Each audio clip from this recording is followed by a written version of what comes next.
This episode of the Red Bull Rant is brought to you by the fine patrons that support us through patreon.com/Red Bull Rant. You can support us for the low price of $1 a month, and you can get exclusive content, including a monthly wrap-up for the New York Red Bulls. We want to send a special shout-out to our patrons who support us at $5 a month. That is our producer-level reward.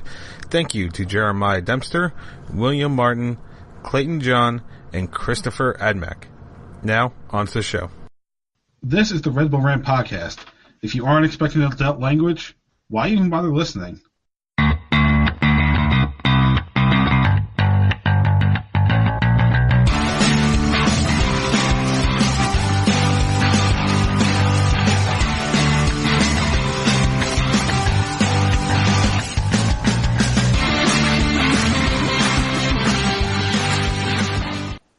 Welcome, my friends, to the show never ends. This is the Red Bull Rant podcast. I'm your host, Jason Iapicco. I'm Pat McDonald. I'm Truman, and this is actually episode 307. Life is short. Stunt it. There you go. You know why you got it right? It's because I put the agenda together this time. Mm-hmm. Pretty much. If anybody was wondering why I was at last week, Pat mentioned it kind of briefly. Testing a new update at the vegan bakery, and it is... Yeah. It's a lot of work. The new recipe had some problems. Oh, that's never good to hear. Yeah. Mm. I mean, come on. When you're developing a brand new recipe, there's going to be some broken eggs in there. And that's at a vegan bakery, so of course that makes no sense at all. It's just a turn of phrase. Yeah. We just outed your vegan bakery is not actually being vegan. It's actually people. Well, no, see, the thing is, you got to start with a blueprint, right? So usually you base it off of something that is not vegan, and then you find ways to replace things. So, well, here's the thing. I mean, all those vegans you've been feeding eggs are now going to vegan hell. The vegan police, I think, show up, right? Yeah, they're like... No, but you have to it's like with their vegan powers. But you have to knowingly digest. And that only works if you went to Vegan Academy. So, I mean... Truman and I get that reference. Yeah. I got the reference too. I said Vegan Academy. Is there a mention of... I don't remember there being a mention of Vegan Academy, but all right. At least I'm pretty sure they did. Everyone who gets the reference, just send us gifts. Chicken's not vegan? So, the Red Bulls finally decided to prove us wrong because I think we all predicted losses last week. Yeah. And they won. Granted, it wasn't pretty, but they did it. In other words, we are never... I bet like this team is going to be so all over the place, we're all going to end in single digits in points by the end of the year. Yep. Yeah. If I win the belt, I don't care. I'll take that. I'd like to win the belt. I just know you'll never send it to me. I have plans for a get-together at the end of the year. we just haven't talked about it yet. Yeah. All right, so Red Bulls hosted FC Cincinnati, came away with a 1-0 victory. Let's get into it. Tweets, Truman, do you have those ready, or do you need me to read them off? Nope, don't have them. Okay. I can, unless you have them handy. I got them up here. Beautiful. Okay, so first, I got to make sure I get the right one. There we go. First, David at DBRIEVA on Twitter says, poor play for a win. Can't really argue with that one. Tino M at Tonino M says a win is a win, but there are still questions. Like, what the hell happened to the good Murillo? Good Murillo wanted to go to Europe. Well, Jeremiah at Red Coach J said we have 4 guys tonight in the starting lineup for the first time in a while, each for various reasons. White, Fernandez, Tarek, and Mouil. Lade will rightly get a lot of credit for this win, but those guys made all the difference. And he followed that up saying, looked good in the first half. Probably should have even had 1 or 2 more goals, but that second half came apart quick. Yep. Ultimately, we were lucky to walk away with any points at all. Formation, tactics, fitness, or personnel, whatever it was, it's still not the most comforting performance. Then Steven Santos at Creepy Taxi said, I really was cheering for Cincinnati in the second half. That's how piss poor we played in the second half. We barely won by the smallest margins, literally, and one person literally laid. Small margin. Little guy. I can attest personally. And last is Casey Jones at Grateful Shed 23. He says, much needed win to slow the bleeding. Being saved by the posts a couple of times is still unnerving. Lineup had me scratching my head, but I think they held it together better than some of the regular starters subbed in at the end of the second half. Hoping they can build some momentum. They won't. I feel like we just need to pull the Arrested Development narrator voice in. On the next episode of the Red Bulls, they lose to the Galaxy. So, let's go with our likes and dislikes. Pat, you can go first. What did you dislike about this one? I think a couple of the Twitter people have mentioned it. It's that they really did come apart in the second half. I mean, if it wasn't for the post, this would have been another loss to an expansion team. And, of course, it's a big what if, woulda, coulda, shoulda. But, it was clear that in that second half, the FC Cincinnati was a better team. I think, once again, I think it's, even with the win, I think it's another indictment of Chris Armas. I don't think he's good at adjusting in game. And when plans kind of come unraveled, I think, his coaching ability really is put to the test. So it's, I do still think he's going to get replaced at some point this season, whether it be Thierry Henry or not. And I think, it's just clearly this team, even with the win, even with the 3 points, is not at all where it needs to be for a team that has been to the playoffs now up to this point for 9 straight seasons. 2010. Yeah. See. Oh, okay. Yeah, that's right. It's not 8 minus 0, dude. Sorry. You know what? I'm a computer. You know what? I should know how to count from 0. That's the worst part. Yeah, I mean, how do you measure out those eggs for your vegan exactly. eggs? I got to start at 0, right? Yeah. So, so it's. I think that's a big disappointment is that they still did not look right. Yeah, and I'll just pile on with the dislike is that it was the worst 1-0 win you could possibly have at home. Maybe you take this on the road, but you think a little bit more domination against an expansion team at home, especially with the team kind of got a wake-up call with the lineup decisions made. But, yeah, they just eked one out. I mean, their offense was Connor Lade, much maligned Connor Lade. Yep. Albeit on a great play, that pass from Royer was awesome. There was nobody really there for it, just happened to be that no Cincinnati player was in the area. Sure.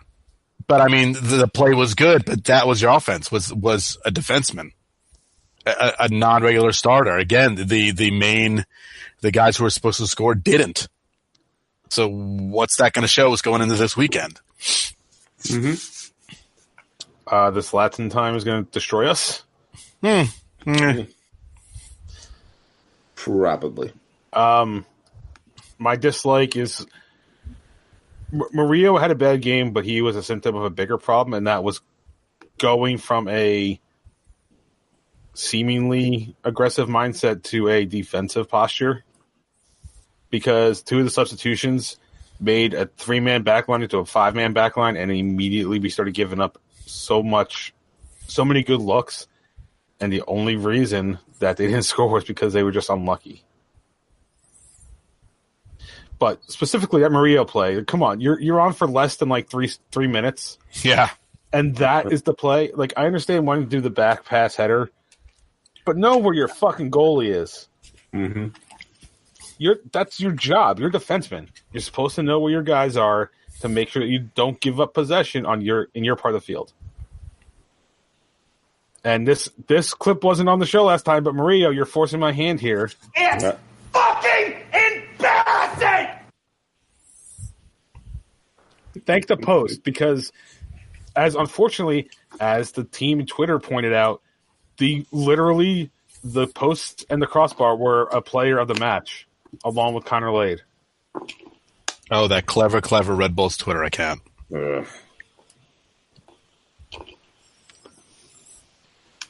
Likes, because we gotta take something positive. I am gonna point out the goal by Lade because it was a pretty good goal, and I get to pull out this other audio clip that I haven't used in a long time. Hey, everybody, we're all gonna get laid. Bringing it back. Yeah. That is going to stay on the soundboard until Lade is no longer on this team.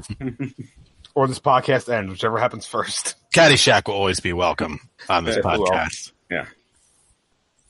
I don't know. I don't know. It's hard to like this kind of a blech game. But yeah, I mean, I guess congratulations, Connor Lade. So how about my dislike is the fact that Connor Lade was the one who scored the goal, and my like will be the fact that Connor Lade scored a goal.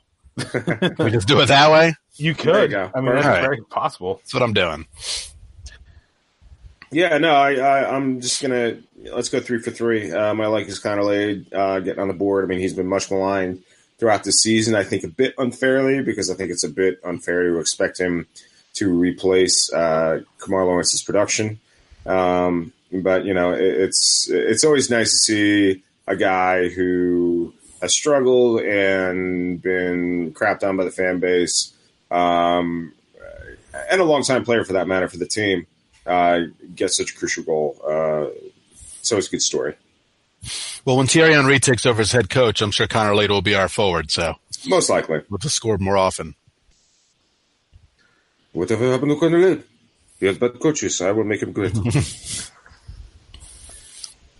Here's a question: would it actually make sense to make Lade once you A, have Lawrence back, and B, get some depth to that position to transfer or to make Lade a midfielder? I feel like he would do much better as like a defensive wingback, like a defensive midfield wingback kind of thing. Sure, why not? He's got an engine, you know. He could definitely move. He wouldn't be a bad. I mean, he's not going to be a Dax McCarty, but he wouldn't be too terrible. Yeah, but once again, in the salary cap league, we're expecting our backups to be as good as the starters, and it's just it's not possible. I would actually guarantee that we probably have one of the best backup left backs in the league in Connor Lade. I really would be surprised if there are many backup left backs better than Connor Lade. I could see that. Okay, in the land of backup, sure. Yeah, that's what I'm talking about. I'm talking strictly backups. Yeah, sure. Why not? Yeah, I'm not saying he's a bad backup. I'm just saying, like, if you were to find a backup that could literally step in for Lawrence, not, you know, the same level, but close to it, then if you're going to have Lade, you might as well make him something like I think he actually would be better suited as a midfielder at that point. And I mean, that's just my opinion. That's all. Afterthoughts. Any other things you guys want to discuss with this game? Yuck! It was yucky. It was a yucky game. Mm-hmm. That's about it. Yeah, I mean, as you two will both attest, I at one point messaged you, and I believe I was on the 60th minute when I was watching it, and I watched it on delay, and I said, "Do I have to watch the remaining 30 minutes of this?" It was not a fun watch, even with the 3 points. But like I said, it was kind of critical, right? Because at that point, you had to see Maria screw up. Yeah, I had to see all the post hits and all that stuff. Yeah. Somebody put Is this left over from last time? The Kaku in the agenda? Probably. He's still suspended. There you go. Yeah, there you go. He's still a douchebag. Yeah. Here's the real question. When is it safe for me to wear that jersey again? Never. We have to burn it. I ain't burning that fucking $100-something jersey. When he becomes the MVP for the season, somehow. All right. How about this? We'll put this out to our patrons right now. All right. And everybody? Our whole audience. Truman, how much money do the patrons have to give us to burn that jersey at the next tailgate? How much did that jersey cost? However much it cost, so I go buy a new one. I can tell you the amount that I just transferred out of Patreon. I'm not going to tell you publicly, but I can tell you how much I just transferred out, and you can tell me if you want to do it for that price. All right, listen. Go on the Red Bull store, see how much an authentic red jersey costs. All right, hold on. We're going to do this right here. And then give me that money, and then I'll gladly burn it and go buy someone else. By the way, I'd like to point out to our listeners right now that Jay just said he transferred money out of the Patreon account, and Truman and I have never been paid. Okay, I'm sorry, but who's paying for the hosting of this podcast? I thought that was Magical Elves or Underpants Gnomes. Definitely Underpants Gnomes. Yeah, sure. A credit card that I accidentally used for my ex is charged by. Shucks. Damn. Yeah, I had to pay her back yesterday. All right, let's see. I still smell embezzlement. Sure. Authentic, or let's see. Oh yeah, okay. Authentic game jersey with Bradley Wright Phillips' name because it's the closest I could find. $149.99. There you go.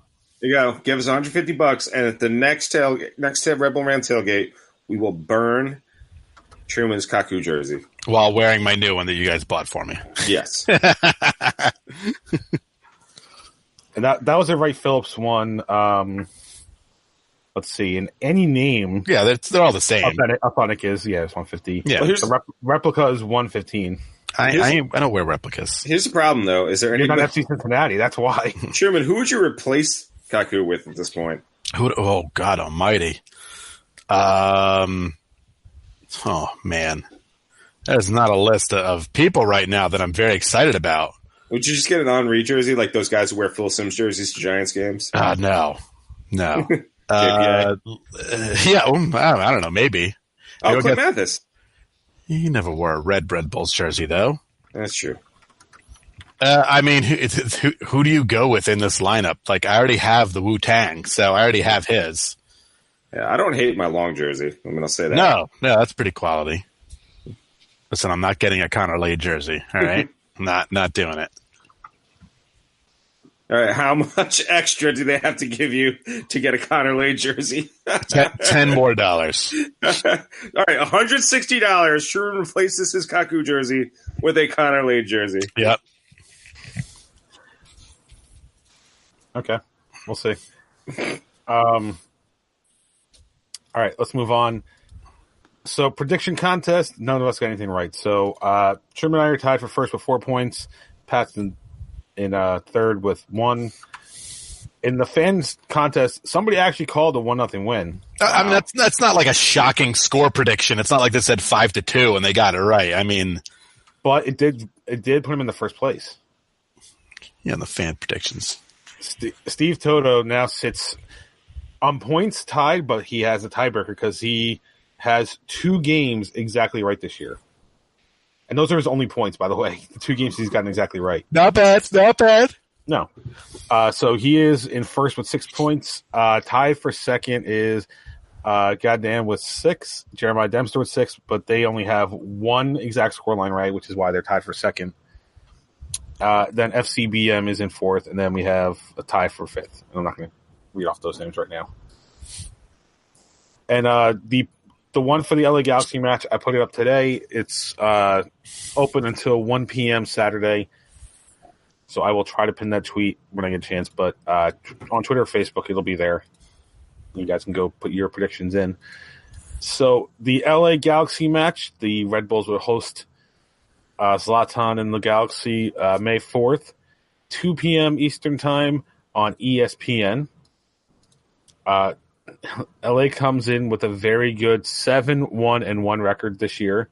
Yeah, that's not great. But 1-1-1 on the road. They've played 6 games at home so far this year. So they haven't had a lot of road travel. Plus 7 goal difference, 22 points, second in the West. Their last 5, win, draw, win. So This is one of the hottest teams in the league right now. Yep.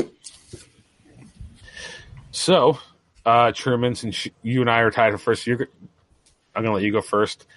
What do you think is going to happen on Saturday in Harrison?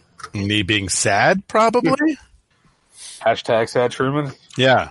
But you know what? I'm going to say a 1-1 draw. I just think the Red Bull defense will be able to keep them mostly in check.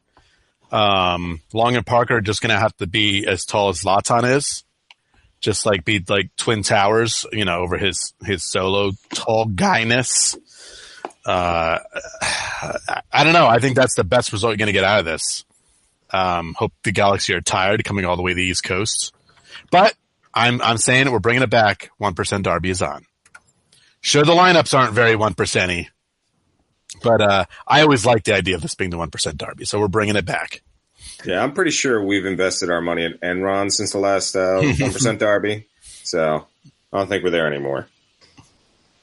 All right. I am going with a 2-0 loss. Wow. I had previously said I would never call a win until they had won a game, which they did, but I do not feel comfortable after the win last week, so I'm going to keep the losses going. LA is a much better team at this point in the year.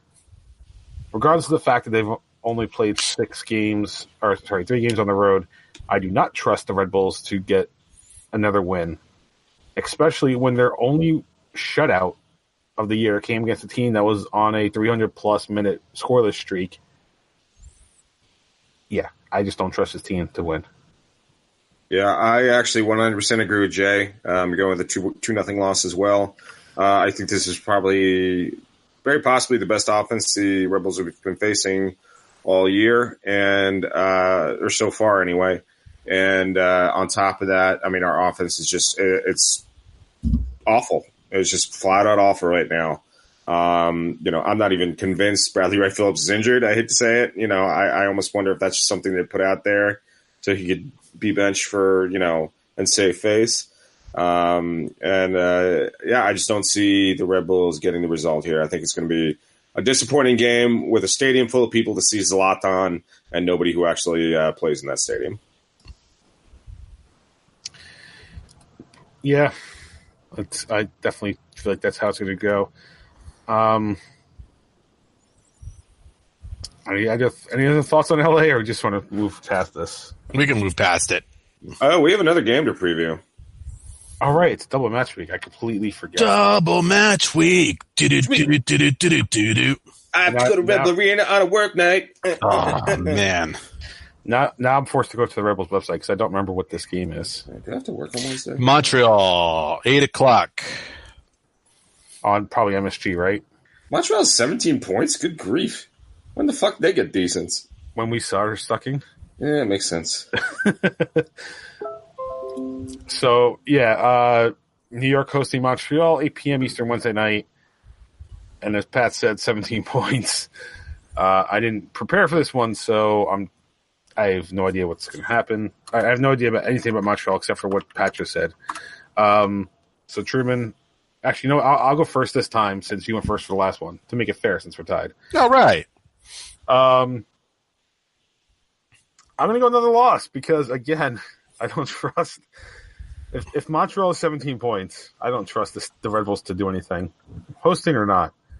I do think they'll fare a little bit better.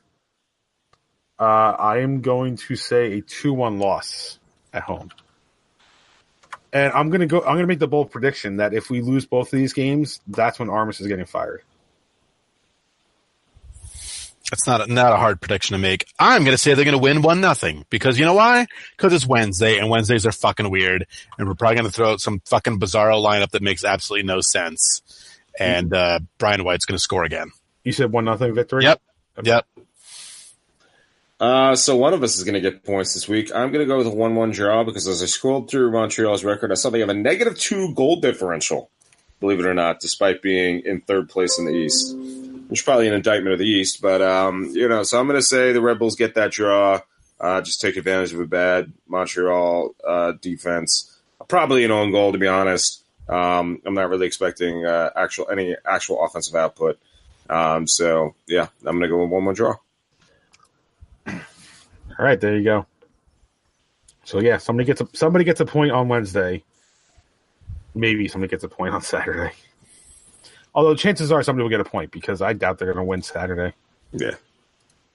All right. New York Red Bulls 2.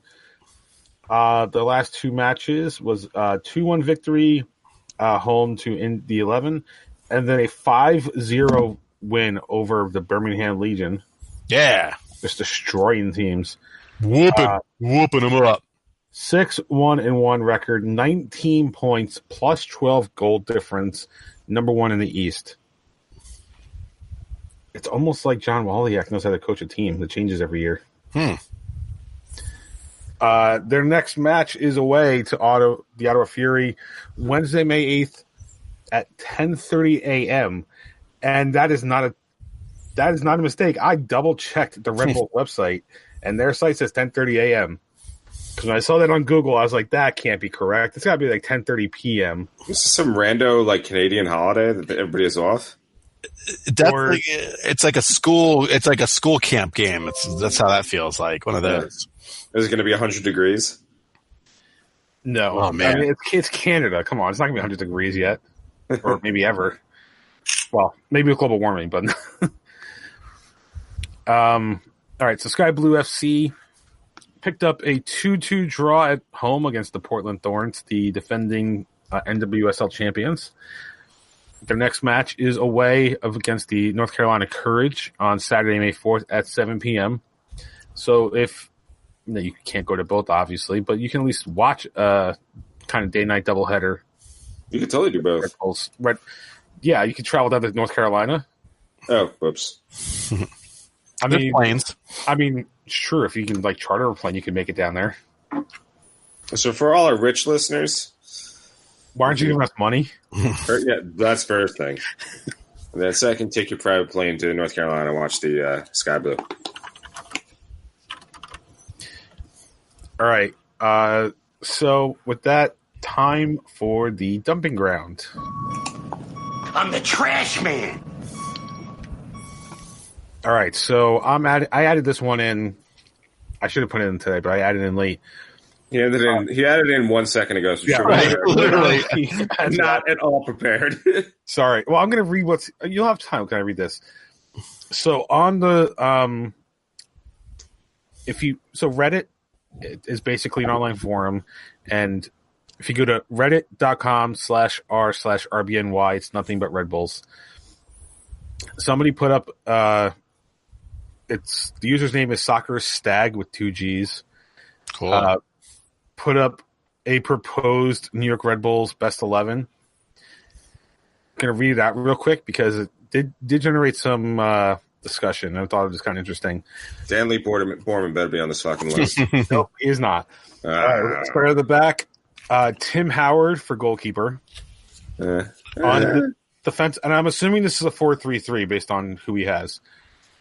On the back line, you have Kamar Lawrence as the left back, Tim Ream, Aaron Long as the center backs, and Chris Leach as the right back. In the midfield, you have Dax McCarty as defensive midfielder, Sasha Kleshtin and Clint Mathis as the attacking midfielders. And then on the front line, you have Thierry Henry on the left wing, Bradley Wright Phillips as center striker, and Juan Pablo Angel on the right wing. And as the coach, Bob Bradley. Oof, I don't know. So, any thoughts? I can't accept Bob Bradley as the coach because he didn't win us nothing. I'm going to go Jesse Marsh. Yeah, I got to go Jesse Marsh as well. That's what people were saying on the thing was Jesse Marsh. Oh, really? People are finally admitting he's a good coach? Well, versus Bob Bradley, yeah. Reddit people. Yeah. Where all the people who came at me last year, like, oh, no, Chris Lamas is great. Tim Howard is great if you like Everton. Yeah, I would say Luis over that.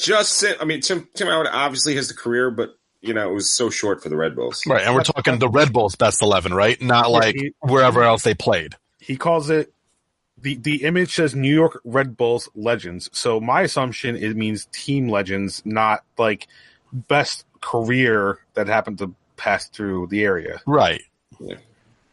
So yeah, I would definitely agree Robles for Howard because otherwise what are we doing here? So this is the part that I was interested in. People were saying Matt Miazga over Aaron Long. I would actually. Tim Ream is the one I think at the moment I have a bit more of an issue with. I mean, Tim Ream is very good. Don't get me wrong. And in his time here, he was a better rookie. I feel like his sophomore season he wasn't as good. Well, Ream only had really one full year, right? No, you get 2. Oh, you get 2. Okay. Yeah. Miazga had like half a year under Pecky and then 1 year under Marsh before being sold on. Yeah, and he was damn good that year. I would say that 1 year was better than either year for Ream, but I mean, if you want to go, based on how many years they've given the team, then I guess maybe Ream gets a slight edge. I don't know. Yeah. I mean, I don't. We didn't even have time to contemplate this whole thing, but I mean, just off the top of my head, Ream's not a terrible choice. But yeah, I would split between Ream and Miazga, and I think Long is definitely the other one. Yeah. for sure. Yeah. I mean, I think you're going to see a lot of Aaron Long in the Gold Cup this year. So Let's see. I'm going to read off some of the other opinions people had. Tyler Adams, where was he? Basically. Oh yeah. That's a good debate. Tyler Adams versus Dax. That's a good debate. Well, no, actually, the one is Adams over Question. That's the one I'm looking at right now. Which doesn't really work because they play different roles. Yeah. Right. But I suppose through the triumvirate you have there, yeah, you'd put Adams over Question. Someone suggested Murillo over. No, wait, hold on. Sorry. He said if Murillo hadn't decided to take a mental vacation this season, he would be the best right back over Chris Leach. I can't speak to Chris Leach. I was not a fan of the team at the time, or not at least a follower. I'll just say Murillo had one very good season. I feel like he was kind of rough his first season in, and now he's mentally checked out.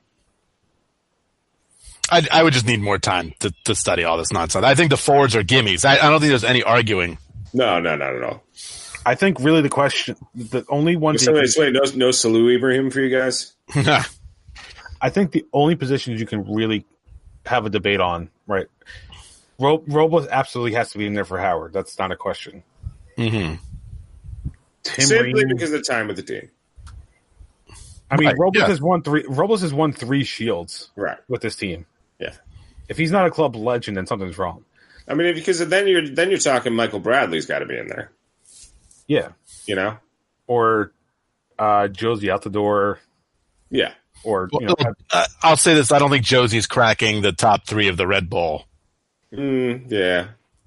I mean, we're talking if that was the category of what else they did with the careers. Juan Pablo Angel did more with his overall career than Josie did. That's a good point. Thierry Henry probably did just a little bit more than Josie. Quite clear. And BWP is the team's all time, so he's not bumping any of those guys. Yeah. Who was this Thierry Henry before he came to New York? Well, I saw he was in the fucking Gillette commercial. What does that matter? So the only people I think you can have a real debate on would maybe Chris Leach. And again, Pat, I'm not familiar with his work with the teams. I don't know how he fits in. Tim Ream, Aaron Lawn, and Miazga, pick 2 to 3. You can kind of toss up. I think Lawn is the absolute guarantee at this point because he's had, I think, arguably the better of the 3 in terms of with his team time with the team so far. Yeah. I mean, he won Defender of the Year last year, so when he could have easily lost it to his center back mate at the same time. Yeah, and he was no slouch the year before either. No. Maybe Dax. I don't know. Sasha Kleshin, I feel like it's hard to take him out because of the fact that he's the team leader in assists. Right. Yeah. And I guess maybe Clint Mathis, although I'm hard to say. Hey, don't you fucking dare. I don't know. I didn't want to poke the Truman Bear with that one. I was going to say, I don't know who you'd even replace Clint Mathis with. That's my point. No one. No. Well, I mean, again, if you put Tyler Adams in that triumvirate. Yeah, I mean, I guess that's so maybe Dax, Clinton, Adams, pick 2 kind of thing. Yeah. I put Thierry, BWP, and Juan Pablo in my midfield and just Clint up top. And I thought you were just going to say striker. I thought you were just going to say 7 Clint Mathises. Oh, I could do that and top Red Bull Mathis 11. All right. If you have thoughts on that, let us know on Twitter. Kind of curious. All right. So that was it for me. The one thing just thrown in literally last minute. Oh, yeah. So anyway, now back to the regular now it's supposed to be a handoff to somebody else. Yeah. So MLS just announced that the All-Star game on July 31st. I think it's a Wednesday in Orlando at Orlando City Stadium. They're playing Atletico Madrid. My question is, do you give 2 fucks? I'll watch it like I always do. And I'll have some alcohol and grill some meats. But then that's about it. I mean, was this the last team they could find? I mean, Real Madrid fell off the face of the earth this year. So, they were the second best team in Spain. But we were just talking, like, name-wise. Like, I think there's people on that team. I think that French guy, right? Griezmann's on there. Sure. I don't know. He's a World Cup winner. Whatever. I've done with this bringing a big name team in for years now. So I think it's fun. I mean, it's the only way they're getting any kind of ratings at all or attendance. This is it. It's I just don't. Only way. I'm done with it because every year we're using this as a litmus test for how the league is. It's stupid. I don't think we are. I think we've passed that. Okay, the media generally was. Listen. I gave up on paying attention. The media, like they cover this league. Well, they do at times when big teams are attached to it. So, I mean, fucking Deadspin let Dyer go, despite the fact that they've expanded their soccer coverage. That's the best part. Didn't the Athletic just do something like that where they dropped a bunch of people, but we're trying to expand coverage? Their soccer coverage. I mean, I go on every day and it's blowing up with like MLS coverage, but one of those teams is not the Red Bulls. Oh, doesn't surprise me. Yeah. All right. I don't know who had the last one in the. Yep. The Women's World Cup. Jill Ellis announced her roster for the 2019 World Cup. This feels early, although I don't really know because the men didn't make the World Cup last year, so I can't really apply it to anything else because I believe the World Cup starts in about a month. I don't know the exact date. May 30th. Starts this month. The World Cup starts May. No, it starts in June. Oh wait, shit! Hold on. No, that's sorry. For some reason, the Cricket World Cup one came up when I did that. Oh, wow! Cricket World Cup. Can we preview that next month? I filmed the Cricket World Cup in the school district I work at, which is pretty fucking cool. Even though I had no idea who the Michael Jordan of cricket who was in the building was, but you know. Okay, let's see. So, Women's World Cup starts June 7th. U.S.'s first game is June 11th. Okay, so more than a month does seem like a long time to announce the roster. But nevertheless, here we go. Goalkeepers, Adriana Franch from Portland Thorns, Ashlyn Harris from Orlando Pride, Alyssa Naher from Chicago Red Stars. Defenders, Abby Dahlkemper from NC Courage, Tiarna Davidson from Chicago Red Stars, Crystal Dunn for NC Courage, Ali Krieger from Orlando Pride, Kelly O'Hara, Utah Royals, Becky Sauerbrunn, Utah Royals, Emily Sonnet, Portland Thorns. Midfielders, Mo Bryan for Chicago Red Stars, Julie Ertz, Chicago Red Stars, Lindsay Horan, Portland Thorns, Rose Lavelle, Washington Spirit, Ali Long, Reign FC. I don't know. Is that a WSL team? Yeah, that's the Seattle team. Oh, okay, right. Samantha Lewis, NC Courage, Tobin Heath, Portland Thorns, Kylie Lewis, Sky Blue. There you go. Got some jersey representation. Jessica McDonald, NC Courage, Alex Morgan, Orlando Pride, Kristen Press, Utah Royals, Mallory Pugh, Washington Spirit, Megan Rapinoe, Reign FC. The big thing with this roster, there are 11 first-timers going to the World Cup. And while I did not have the time to read the full article before we started the show, apparently Mo Bryan and Ali Krieger's inclusions are a bit surprising with Ellis in that, and at least in those cases, going with experience over form. And it apparently says that neither one is really expected to see any time in France. So that is your roster for the World Cup, and I hope to see as many of you as possible for those games at Derby Road. Oh, actually, you know what? If you don't want to do Derby Road, out here in Bethlehem, they're doing the big outdoor viewing party, which is always pretty cool. Yeah, nobody wants to go to Bethlehem. I do. It's nice. Bethlehem's very nice. Not even the Bethlehem Steel want to play there anymore. Bethlehem is actually very nice. I actually have been to Bethlehem. It really is a nice town. I've not been there. I can't say anything about it. I filmed the church movie there where I played a king and we went to Bethlehem. That's what we did in it. You know, it's a good thing that the United States is not playing on June 8th. Just saying. Not playing, what was that? That they're not playing on June 8th. Yes. Took a second, huh? No, I'm still not there. It's June 8th. There's something happening June 8th. No, there isn't. Do I have my dates mixed up? Nope. Okay, good. I was like... Oh, good. Glad Pat gives a fuck. But he gives a damn. Oh. Son of a bitch. Uninvited. Yeah. Just a little busy on June 8th. That's right. I'm surprised it took that long, honestly. I don't know. I was in sports mode, not eternal love mode. But they could be interchangeable, according to the movies. Yeah, that's true. All right. But don't the movies usually end with the man foregoing his sports team for eternal love? Not in Fever Pitch. I don't know what kind of... Yeah, that's right. Well, the movie adaptation, because the book did not end that way. Well, they had to reshoot the movie because the fucking Red Sox actually won the World Series. Plus, the book was about soccer, not baseball. Yeah. Which, by the way, I actually did read that book about a month or two ago. If you're listening to this, you're a big soccer fan. It's worth reading. Yes, this love's not for cowards.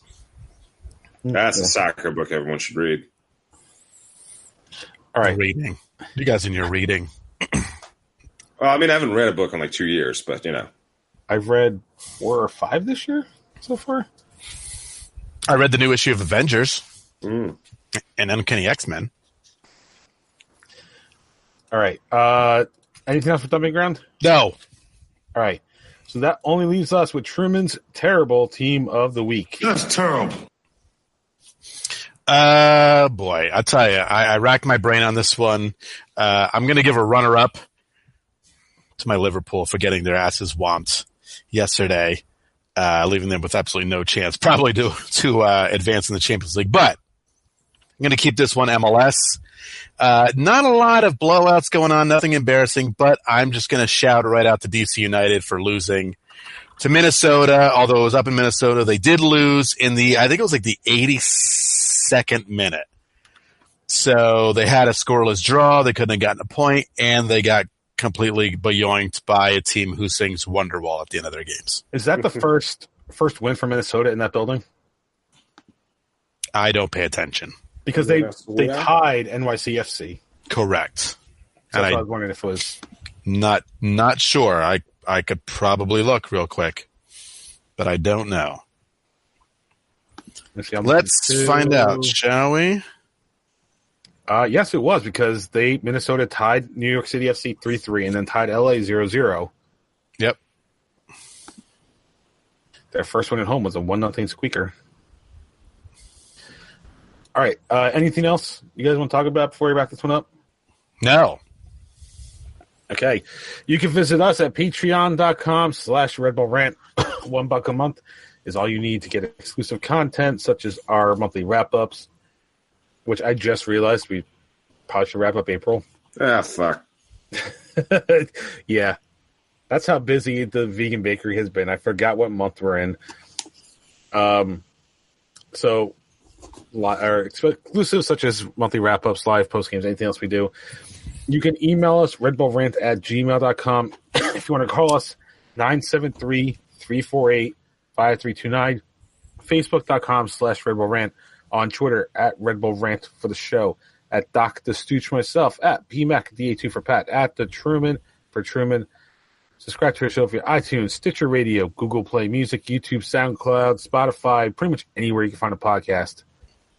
Last words before we get out of here. Well, I guess it's up to me, right? Because you guys did not predict this, but for fuck's sakes, I'm coming back to Red Bull Arena. Don't piss me off. Win.